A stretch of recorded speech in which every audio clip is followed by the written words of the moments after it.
Баланың тамағы. Баланың жақсы өсуі үшін оның тамағы жақсы болуға тиіс.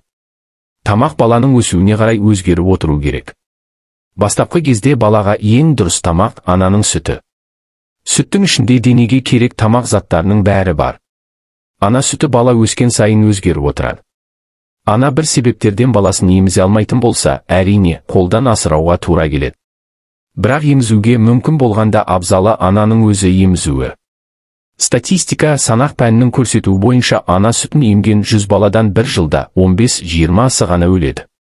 Ал қолдан асыраған 100 баладан бір жылда 65 шамалы өледі. Қолдан асырау.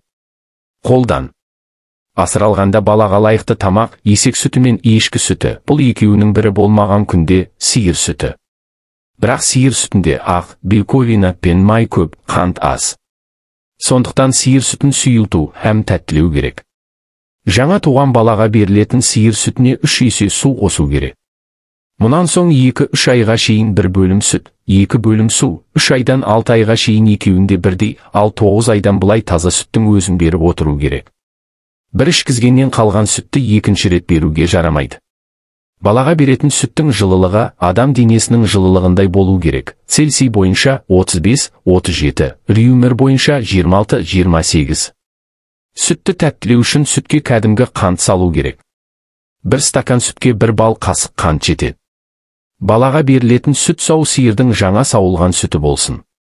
Әр сиырдың сүтін бір бергеннен бір ғана сиырдың сүтін берген дұрыс.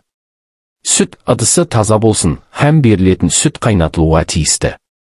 Емізік. Қолдан асырағанда балаға тамақ беру үшін қолайлы әдіс емізік. Көбінесе емізіктің емшегі желімнен жасалған болады. Болмаса сиыр емшегі кигізіледі. Ішіндегі сүтін еміп болған соң құр емізікті балаға сорғызып қою тіпті дұрыс емес.